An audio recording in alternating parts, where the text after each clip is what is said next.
사도행전 23장 1절에서 10절 말씀을 통해서 죽은 자의 소망이라는 제목으로 하나님의 말씀을 함께 나누겠습니다. 한 주간이 지나면 내 머릿속에 남아있는 기억력이 2%, 3% 정도 된다고 하죠. 잘 잊어버린다는 거예요. 왜 말씀을 드리냐면 저번 주 수요 예배 때 우리가 어떤 말씀을 나누었는가 잠깐 복습을 하고 오늘 말씀 나누겠습니다. 저번 주 말씀에 바울은 그 주님을 만난 것을 사람들에게 그 짧은 시간을 내어서 증거했지요. 내가 다메섹으로 가다가 거기서 주님을 만났습니다. 그 주님 전한 것, 그리고 바울이 주님께로부터 들은 그 말씀 들은 것을 이제 내가 증언자로, 증인으로 살라고 주님이 나에게 말씀하셨습니다. 그러니까 바울은 그의 사명은 무엇을 따라 그는 살아갔냐면 사명을 따라 살아갔죠. 그러니까 주님께서 앞을 못 보는 그 바울을 향하여 아나니아라는 제자를 보내서 네가 가서 기도해서 그 눈을 뜨게 해줘라 그랬더니 저 안 갑니다. 여기 온 목적도 예수 믿는 사람들 잡아서 옥에 가두려고 온 거 아닙니까? 믿지 않으니까 주님이 하시는 말씀이 아니다. 이 사람은 내 이름을 위해서 이방인과 임금들과 이스라엘 자손들에게 복음을 전하기 위해 택한 나의 그릇이다. 그러니까 바울을 회심시켜서 변화시켜서 하나님의 도구로 사용하신 분이 누구십니까? 주님이시죠. 주님이 하신 거예요. 아무도 그를 변화시킬 수 없습니다. 아무리 강한 사람도요, 주님 만나면 변화되게 돼 있어요. 그래서 바울이 주님 만난 이후로 즉시로 복음을 전했더라. 무엇을 말하고 있습니까? 바울은 사명을 따라 살아갔다는 거예요. 내게 주신 사명, 그거 붙잡고 그 사명 이루기 위해서 살아갔더라. 세상의 일하고는 좀 다를 수 있죠. 세상의 일은 그걸 통해서 내가 하나님의 영광을 위한 것이라고 한다면 하나님이 나를 직장의 선교사로, 사업의 선교사로 나를 파송하셔서 그걸 통해서 내가 하나님의 영광을 높이겠습니다. 하나님의 자녀로서 살아가는 건 맞아요. 그렇게 우리가 살아가야 된다는 거죠. 믿음의 사람은 나에게 주신 사명 따라. 그래서 사도 바울은 땅끝까지 이르러 증인되는 삶을 살아갔잖아요. 그러니까 지금 이스라엘로 왔지만 결국 그 다음에 어디로 가요? 로마로 가고 그 로마에서 복음 전하다가 또 스페인 서바나로 갈 계획. 그러니까 땅끝까지 증인된 삶을 살아갔더라. 그래서 우리에게 주신 사명이 무언가? 우리에게 주신 사명 발견하면서 그 뜻을 이루며 살아가야 된다. 두 번째로 바울이 지금 바른 말을 했더니 거기 있는 사람들이 다 옷을 벗어서 던지고 죽여라 라고 말합니다. 근데 그때 바울이 생각난 사람이 있었을 거예요. 7 주사 중에 가장 먼저 순교를 당한 스데반이라는 사람. 그러니까 바울이 얘기할 때도 여기 주의 증인 스데반 이야기를 하잖아요. 그러니까 스데반에게 돌을 던져서 죽일 때 증인 섰던 사람, 책임자예요. 옷을 벗어서 던져둔다는 것은 당신이 책임자입니다 하면서 옷을 벗는 거예요. 누구 앞에 옷을 벗어 던졌습니까? 바울 앞에. 그 당시는 사울이었죠. 그러니까 사울 앞에 옷을 던졌는데 지금은 오히려 스데반이 당한 것처럼 누가 당하고 있습니까? 바울이 당하고 있어요. 그러니까 예수님께서 그 계단으로 올라갈 때 주님이 골고다 그 고난을 당하러 올라갔던 그 계단을 바울이 저번에 우리가 말씀에 나눌 때 따라 올라갔었고요. 지금 사람들이 옷을 벗어서 던질 때 바울의 머릿속에 생각났던 사람이 스데반. 그래서 우리가 하나님은 다 행한 대로 갚으시는구나. 그래서 선을 행하는 자에게는 이런 말씀을 하셨어요. 우리가 선을 행하되 낙심하지 말지니 포기하지 아니하면 때가 이름에 거두리라. 반드시 하나님의 때에 거두게 하신다. 그래서 선을 심은 자에게는 선으로 갚으시고 악을 심은 자에게는 악으로 갚으신다. 그래서 우리가 무엇을 심으며 살아가야 되는가 중요한 거예요. 왜? 내가 심은 대로 거두기 때문에. 행한 대로 갚으시는 하나님. 왜? 하나님은 공의의 하나님이시기 때문에. 그건 아니었고 마지막으로 나눴던 것이 이제 천부장이 채찍질하며 신문하라라고 했어요. 그 가족분으로 묻는데 바울이 그때 뭐라고 그러냐면 당신들 로마 사람에게도 이렇게 합니까? 당시 로마 사람은 이제 벌을 내리려면 로마로 가서 거기서 이제 심판, 거기서 이제 판결을 받아서 이제 적용을 해야 되는 건데 그렇게 행하지 않고 자기들이 지금 이렇게 하려고 그러니까 로마인인 나에게 이렇게 할 수 있느냐. 그랬더니 여기 천부장은 나는 돈을 많이 들여서 이 로마 시민권 얻었는데, 그러니까 바울은 나는 태어나면서부터 로마 시민이었다. 그래서 로마 시민이 되는 과정에 몇 가지 설명을 드렸죠. 나라에 공을 세우거나, 또 돈을 들여서 사거나, 또 뭐 바울이 다소라는 시에서 태어났는데 그 시가 헬라에 편입되면서 거기 있는 좀 지위가 높은 사람들을 이렇게 로마 시민으로 인정해 주지 않았을까. 정확한 것은 모르나 아무튼 바울이 로마 시민이었다는 그 로마 시민권이 결국 하나님께서 왜 바울에게 로마 시민권을 주었습니까? 이것을 통해서 하나님의 복음이 전달되어질 수 있도록, 복음이 확산되어질 수 있도록. 그래서 이 로마 시민권으로 말미암아 결국 로마까지 가게 되었지요. 그러니까 하나님께서 우리에게 복음의 통로로 나를 사용하기 위해서 나에게 주신 것은 무엇이 있는가? 바울에게 로마 시민권, 이건 아무에게나 줄 수 있는 게 아니잖아요. 그런 것처럼 하나님께서 나에게 주신 거 무엇인지 우리가 헤아려 보고, 하나님 나 이거 왜 주셨지? 나 잘 먹고 잘 살라고 준 게 아니잖아요. 이 바울에게 로마 시민권, 이 특별한 권한을 주신 것은 하나님의 복음을 증거하기 위해서 하나님이 허락해 주셨더라. 그렇다고 한다면 나에게 주신 것은 무엇이 있는가? 나에게 주신 달란트, 나에게 주신 건강, 재능, 또 재물, 나에게 주신 자녀들까지. 왜 나에게 주셨을까? 답은 하나예요. 하나님을 위해서, 하나님의 영광을 위해서 헌신하라. 그런 목적으로 주신 거예요. 그래서 우리가 잊지 마시고 이 말씀 가슴에 새기셔서 은혜 가운데 승리하길 바랍니다. 자, 오늘 우리 함께 본문에 읽은 말씀에 보면 바울이 이제 그 사람들이 공회를 열어요. 그래서 이 바울이 어떻게 하면 좋겠냐.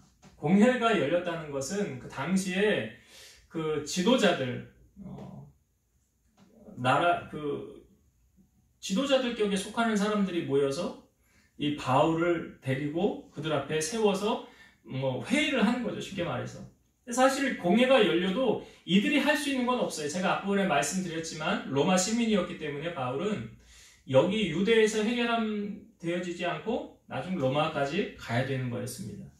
근데 공회가 열렸는데 바울이 그 공회에 있는 사람들은, 쉽게 말하면 오늘날 국회의원들이 모인 거예요. 유대인 국회의원들이. 그 유대에 모인 국회의원들을 향하여 바울이 뭐라고 말합니까? 오늘 우리가 읽은 23장 1절의 말씀 한번 보겠습니다. 1절. 바울이 공회를 주목하여 이르되 여러분 형제들아 오늘까지 나는 범사의 양심을 따라 하나님을 섬겼노라 하거늘. 자, 여러분 지금 바울이 한 말을 잘 한번 주목해서 다시 한번 보세요. 여러분 형제들아 오늘까지 나는 범사의 양심을 따라 하나님을 섬겼노라. 지금 많은 사람이 모인 그 회중이 있는 그 자리에서 바울이 한 말이에요. 나는 범사에라는 것, 나는 늘 항상 나의 삶 속에 늘 양심을 따라 하나님을 섬겼노라. 여러분, 나를 가장 잘 아는 분이 있다고 한다면 누굴까요? 하나님이겠죠. 왜냐? 하나님은 성경에 보니까 나 머리카락이 몇 개인지도 아신다고 했어요. 그리고 멀리서도 내가 앉고 일어섬을 아시고 나의 생각을 아신다고 그랬어요. 우리는 몰라요. 우리는 10길 물속은 알아도 한 길 사람 속 모른다고 그러잖아요. 그런데 하나님은 다 알고 계세요. 그러니까 나를 가장 잘 아는 분이 하나님이거든요. 그 다음에 나를 가장 잘 아는 사람이 있다면 누굴까요? 나죠, 나. 나보다 나를 더 잘 아는 사람이 있어요? 남편도 아내도 자녀도 나를 잘 몰라요. 내가 무슨 생각하고 있는지 잘 몰라요. 그러니까 나를 가장 잘 아는 사람은 바로 자기 자신이에요. 그렇다고 한다면 오늘 바울이 그 공회에 앉은 그 많은 사람들에게 이 한 말을 다시 한번 생각해 보세요. 오늘까지 나는 범사의 양심을 따라 하나님을 섬겼습니다. 만약에 거짓말이라고 한다면 이런 말을 바울이 할 수 있습니까? 없습니까? 못하죠. 거짓말이라고 한다면 말 못해요. 우린 이런 말 하잖아요. 야, 입에 침이라도 바르고 거짓말을 해라. 그런데 바울이 지금 그 공회에 있는 그 소위 말해서 나라의 어른들이 앉아있는 그 자리에, 높은 사람들이 앉아있는 그 자리에서 말하기를 나는 오늘까지 양심을 따라 하나님을 섬겼습니다. 말하는 거예요.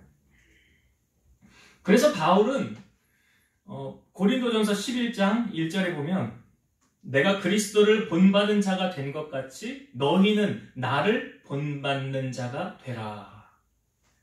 여러분 이거 아무나 할 수 있는 말이라고 생각됩니까? 아니에요. 아니, 우리가 이렇게 한번 적용해 봅시다. 내가 아는 친구가 있어요. 또 우리 가족들이 있어요. 또 지인들이 있어요.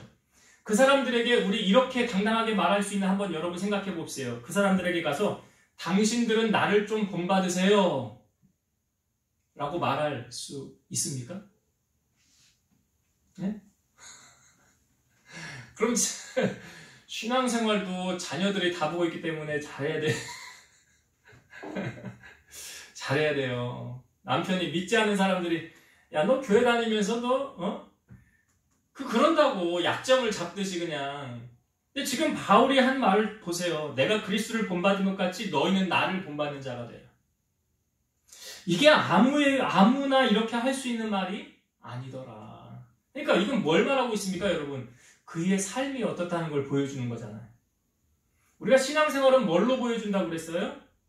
삶으로. 이론으로 하는 거 아니에요, 신앙생활은. 삶으로 보여주는 게 신앙생활이에요. 자, 사도 바울이 에베소 교회에 참 애착이 많았어요. 3차 전도 여행을 이제 마치고 빨리 예루살렘으로 가려고 할 때 밀레도에서 에베소 교회 장로들 한 45km 정도 되는 거리였어요. 불렀어요. 왜 불렀습니까? 다시는 얼굴을 보지 못할 것 같아서 고별 설교, 마지막 이제 설교를 하려고, 마지막으로 은혜를 함께 나누려고 그 장로들을 불렀어요. 그때 바울이 마지막 설교를 했던 내용 가운데 나는 이렇게 살았습니다 라는 걸 바울이 말한 게 있어요. 한번 찾아봅시다. 자, 앞으로 조금 넘기시면 사도행전 20장 31절부터 보겠습니다. 사도행전 20장 31절부터 제가 읽어볼게요. 그러므로 여러분이 일깨어 내가 3년이나 밤낮 쉬지 않고 눈물로 각 사람을 훈계하던 것을 기억하라. 그러니까 바울이 눈물로 기도했다는 거 보여주고 있죠. 32절 지금 내가 여러분을 주와 및 그 은혜의 말씀에 부탁하노니 그 말씀이 여러분을 능히 든든히 세우사 거룩하게 하심을 입은 모든 자 가운데 기업이 있게 하시리라. 하나님의 말씀으로 세움을 받는다는 거예요. 말씀이 그러니까 반석 위에 집을 짓는 거하고 똑같은 원리죠. 33절 내가 아무의 은이나 금이나 의복을 탐하지 아니하였고. 이게 무슨 말입니까? 내가 누구에게 당신 나 돈 좀 줘봐, 당신 이거 좀 줘봐, 나 이거 필요해, 이 금이나 은이나 의복, 이거 우리가 살면서 필요한 거 아니에요? 소위 이거를 한 글자로 줄이면 뭐예요? 돈이잖아요. 돈이에요. 그런데 그걸 내가 탐하지 아니하였고. 34절 여러분이 아는 바와 같이 이 손으로 나와 내 동행들이 쓰는 것을 충당하여. 그러니까 바울이 브리스길라와 아굴라와 같이 그 장막 짓는 일, 천막 만드는 일을 그렇게 해서 자비령 선교를 했다는 거예요. 35절 범사에 여러분에게 모범을 보여준 바와 같이 수고하여 약한 사람들을 돕고 또 주 예수께서 친히 말씀하신 바 주는 것이 받는 것보다 복이 있다 하심을 기억하여야 할지니라. 그러니까 여기 범사에 여러분에게 뭘 보여줬대요? 모범을 보여준 바와 같이. 내가 삶으로 이렇게 보여준 것처럼. 그래서 약한 사람들을 돕고 또 누가 더 복이 있대요? 주는 사람이 받는 사람보다 복이 있다. 이건 낮의 해처럼 밤의 달처럼 해도 이 가사가 나오지 않습니까? 그러나 나는 주는 것보다 받는 것 더욱 좋아하니 나오잖아요. 그런데 그렇게 살지 않았다. 그러니까 바울의 이 고별 설교 가운데 이 마지막 이 부분을 통해서 바울은 이렇게 살았구나. 이렇게 살았구나. 정말 삶으로 본을 보였구나. 여러분, 왜 크리스찬들이 세상 사람들에게 지탄의 대상이 됩니까? 왜 손가락질을 당합니까? 우리가 삶으로 본이 되지 못하기 때문에 그러는 거예요. 그러니까 전도가 잘 안 되고 막히는 거예요. 이걸 기억하셔야 돼요, 여러분. 내가 잘해서, 내가 이렇게 다른 사람들에게 인정받고 칭찬을 받으면 나로 말미암아 누가 영광 받는 거예요? 하나님의 영광 받으시는 거예요. 그런데 오히려 그 반대가 되면 나로 말미암아 하나님의 영광이 가리어진다는 사실. 그래서 우리는 삶으로 그 사람의 믿음을 알 수 있는 거예요. 삶으로 믿음이 보여지는 거예요. 그래서 오늘 바울이 오늘 본문의 1절의 말씀, 나는 양심을 따라 하나님을 섬겼노라. 이것이 바로 코람데오의 신앙이에요. 다윗이 그러하지 않았습니까? 사람에게 보이기 위한 신앙생활을 하는 어리석음이 아니라 하나님께 보이기 위한 신앙생활, 하나님께 인정받기 위한 신앙생활을 우리는 해야 된다. 바울이 그 말하고 있는 거예요. 자, 그때 바울이 한 말을 딱 이렇게 했는데 그때 대제사장이었던 아나니아라는 사람이 바울 그 옆에 있는 사람들이 그 입을 쳐라라고 이야기하는 거예요. 그 입을 쳐라. 그랬더니 바울이 뭐라고 말합니까? 회칠한 담이요, 하나님이 너를 치시리로다. 네가 나를 율법대로 심판한다고 앉아서 율법을 어기고 나를 치냐. 옆에 선 사람들이 당신 왜 하나님의 대제사장을 욕합니까? 그러니까 바울이 뭐라고 그러냐면, 형제들아, 나는 그가 대제사장인 줄을 알지 못하였노라. 여기 아나니아에 대해서 우리가 좀 그 앞부분에 그 다메섹에 사는 제자의 이름도 아나니아였죠? 예, 그 아나니아는 아니에요. 이름이 같을 뿐이에요. 근데 이 아나니아에 대해서, 아나니아가 대제사장으로는 48년부터 58년 동안, 10년 동안 대제사장을 했어요. 그런데 이 사람은 잔인함과 탐욕으로 아주 유명했습니다. 요세푸스에 의하면 분반 제사장들로부터 10분의 1을 그 세를 10분의 1 세를 몰수하여 재산을 축적했고, 또 로마 관리들에게는 아낌없이 뇌물을 바쳤던 사람이에요. 이 사람의 결론이 어떻게 됐냐면 66년에 로마와 그 이스라엘 사이에 전쟁이 있게 됩니다. 그 전쟁이 시작됐을 때에 이 사람 아나니아는 친로마 성향을 가진 사람이에요. 그런데 그 당시 이스라엘은 국수주의적인 성향을 가진 사람들이 이 사람을 죽이려고 찾아가요. 이 사람 어디로 피했었냐면 헤롯 대왕의 궁전에 있는 그 뜰 하수구에 숨어 있었습니다. 쫓아가서 그를 찾아서 끌어내서 그 사람을 거기서 죽입니다. 그러니까 지금 우리가 읽은 사도행전 23장은 57년이거든요. 시기가, 연도가 57년이에요.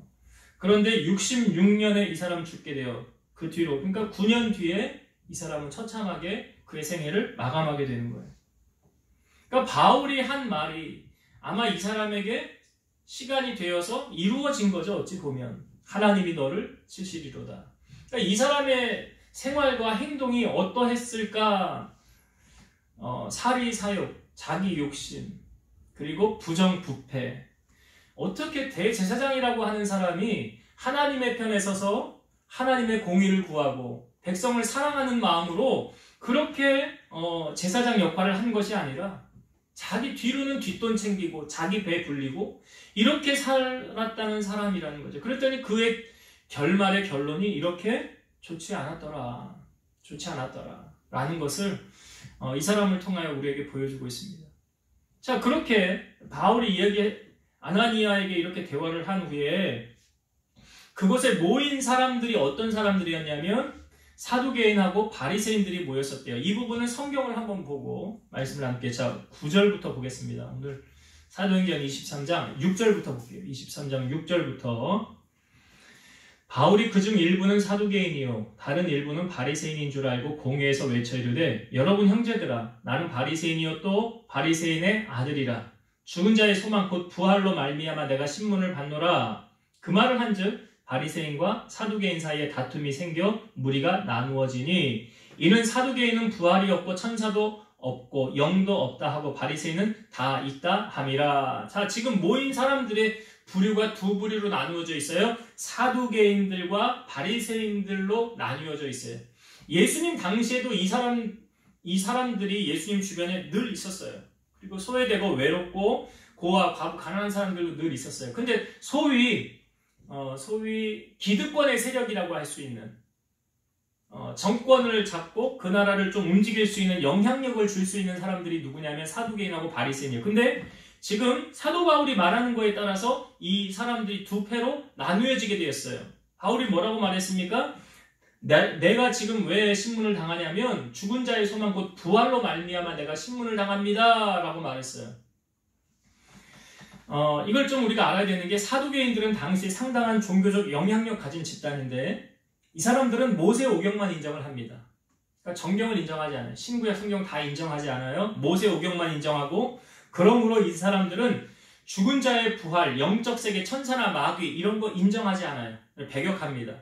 그리고 현세 지향적이고 이 사람은 친로마적인 성격을 가진 이런 귀족 집단들이에요. 그러니까 민중의 서민들의 생활과는 삶이 좀 모르죠. 다르죠.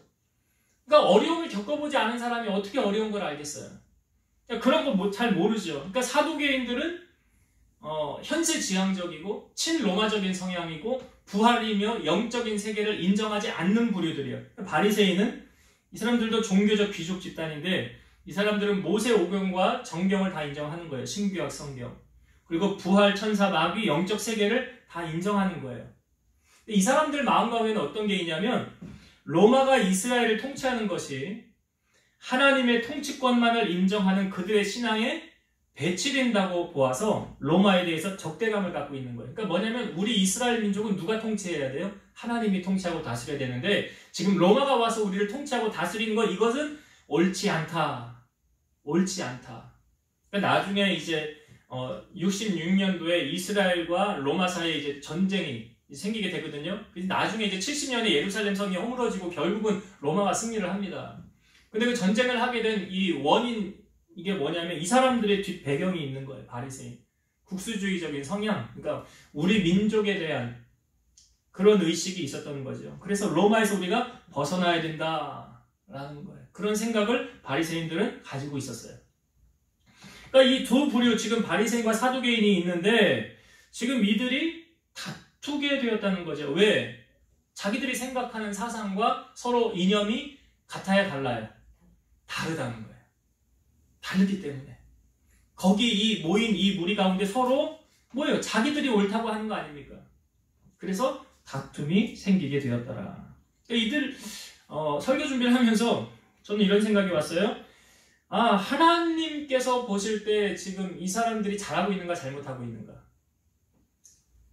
하나님이 원하시는 건 무엇입니까? 하나님이 이걸 교회로 와서 이렇게 적용을 해볼까요?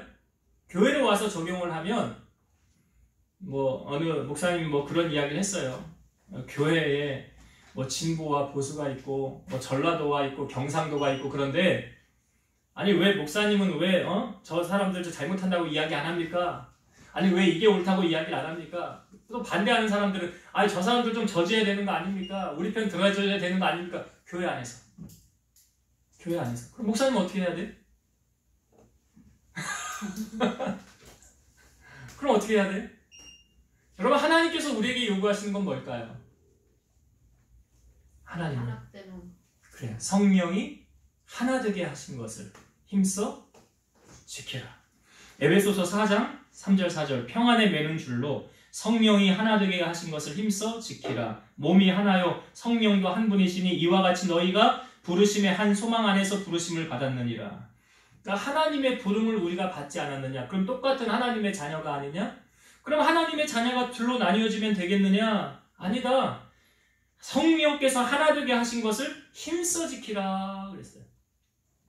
시편 133편 1절 보라 형제가 연합하여 동거함이 어찌 그리 선하고 아름다운 것. 그러니까 하나님이 우리를 보셨을 때 작게 말하면 부모가 자녀를 키울 때 자녀들이 옛날에 여러 많았지만 요즘은 많이 줄었어요.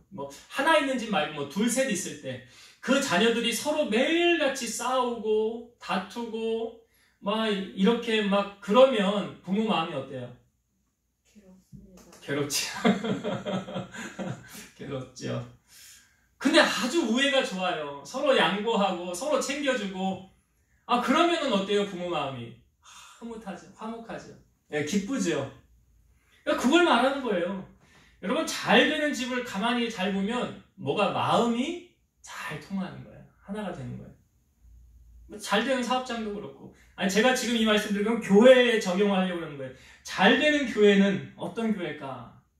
목사님과 성도들의 마음이 이렇게 다 하나가 되는, 성도들과 성도들의 마음이 이렇게 하나가 되는, 서로 나뉘지 않는 거예요. 이스라엘 초대왕이 사울 왕이었죠. 그때 그 당시 블레셋이 쳐들어왔어요. 근데 상황은 블레셋이 유리한 고지를 차지하였고 이스라엘은 분리했어요. 사람들도 두려워서 자꾸 막 떠나가고 그런 상황이었어요. 그런데 그때 사울 왕의 아들이었던 요나단이 자기 부하를 데리고 적진으로 들어가자는 거예요. 이 요나단이 뭐라고 말하면서 자기 부하에게 얘기를 하냐면 이렇게 말했어요. 우리가 이 할례 받지 않은 자들에게로 건너가자. 여호와께서 우리를 위하여 일하실까 하노라. 여호와의 구원은 사람이 많고 적음에 달리지 아니하였느니라. 지금 2명이서 그 적진을 향하여 들어가자는 거예요. 터무니없는 말 아닙니까? 그런데 요나단에게는 우리 말씀해 보니까 믿음이라는 게 있었죠. 여호와의 구원은 사람의 많고 적음에 달리지 아니하였느니라. 근데 이 말을 들은 소년이 뭐라고 말했을까요? 이 소년이 이렇게 말했어요. 당신의 마음에 있는 대로 다 행하여 앞서 가소서. 내가 당신과 마음을 같이 하여 따르겠습니다. 이게 그냥 쉽게 던진 말이 아니에요. 무기를 든 자가 요나단을 향하여 내가 당신하고 같이 가겠습니다. 당신과 마음을 같이 하겠습니다. 이 말은 다른 말로 내가 당신을 위해서 목숨까지도 던질 준비가 돼 있습니다. 이 말이잖아요. 전쟁터에 둘이 가서 싸우다가 죽을 수 있는 거 아닙니까? 그런데 여러분 놀라운 사실은 이 둘이 가서 뭐 얼마나 죽였겠어요? 많이 죽이지도 못했어요. 그럼에도 불구하고 그 전쟁은 이스라엘이 이기게 됐다는 사실. 그러니까 이게 도화선이 되어서 결국 이 둘이 하나가 돼서 가니까. 만약에 둘이 갔는데 마음이 나뉘어지면요? 야, 나 전쟁하러 저기 적진에 가려고 그랬는데 너 나랑 같이 가자. 아유, 제가 왜 갑니까 거기? 죽으러 갑니까? 죽을 수 있는 거 아닙니까? 가면 둘이 가서 뭘 어떻게 하려고요? 그렇게 하지 않았던 거예요. 여러분, 예수님이 하신 말씀 가운데 이런 말씀 우리가 잘 알죠. 2-3 사람이 내 이름으로 모인 그곳에는 나도 그들과 함께 있느니라 라는 말씀이 있어요. 근데 이 말씀을 하시기 전에 주님이 이렇게 말씀하셨어요. 잘 들어보세요.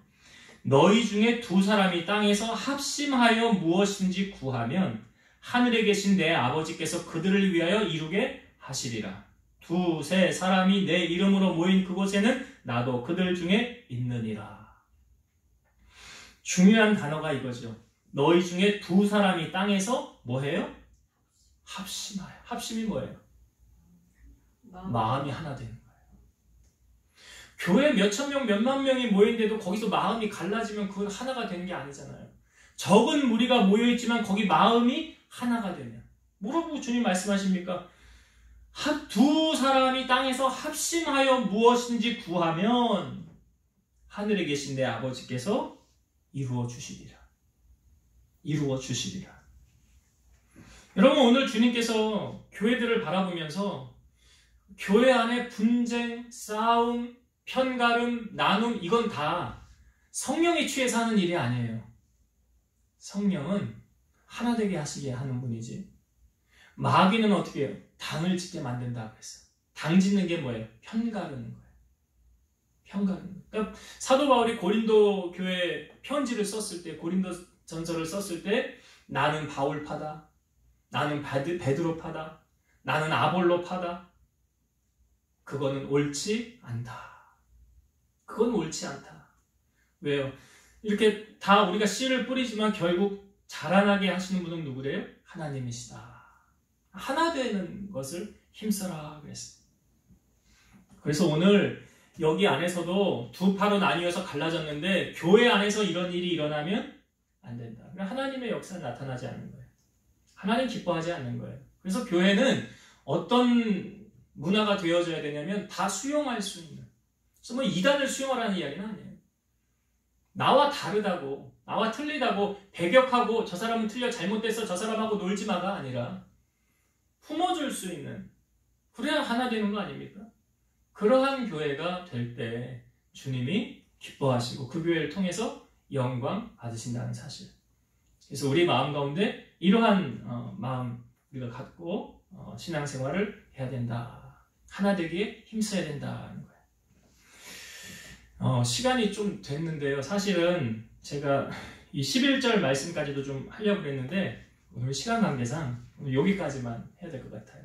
4시가 다 됐어요. 그래서 말씀을 오늘 정리하고 마칠게요. 사도 바울이 여러분 그 공회에 모인 모든 사람들을 향하여서 했던 말 기억하세요. 했던 말.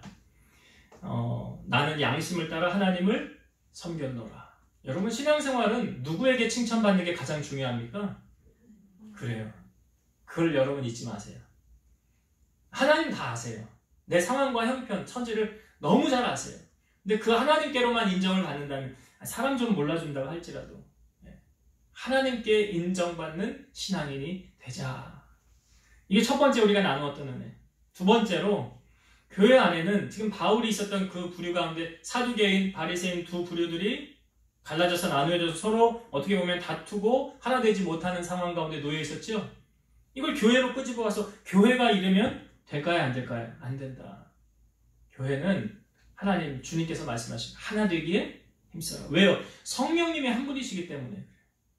성령님이 한 분이시기 때문에. 그래서 하나 되기에 힘써 지키고 또 마음을 같이하여 합심하여서 우리가 기도하면 두세 사람이 내 이름으로 모인 그곳에 두세 사람이 모인 그 기도를 하나님이 들어 응답해 주신다는 것을 여러분 잘 기억하셔서 하나 되기에 힘쓰시고 내가 하나 되는데 융화할 수 있는 그런 도구가 되셔서 하나님의 영광을 높이는 성도님들 다 되시기를 주의 이름으로 축원드립니다. 기도하시겠습니다.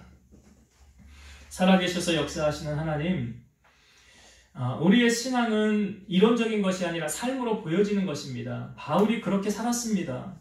나는 양심을 따라 하나님을 섬겼다라고 말하고 있습니다. 우리가 하나님 앞에 서면 다 벌거벗은 것처럼 드러나는데 이 바울이 그렇게 말했다는 건 그가 진정으로 하나님 앞에 인정받는 삶을 살았다는 것입니다. 그리고 나를 본받는 자가 되라 라고 말하였습니다. 우리 성도들도 정말 바울이 말했던 것처럼 우리 주변에 있는 사람들에게 이렇게 말할 수 있는 당당함을 소유하고 그렇게 살아갈 수 있는 우리 성도들이 되게 하셔서 하나님께 인정받고 칭찬받는 자들이 되게 하여 주옵소서. 주님의 교회는 사람이 많고 모이고 적게 모이는 것이 중요한 것이 아니라 적은 무리가 모였어도 마음이 하나 되는 것을 하나님은 중요하게 보십니다.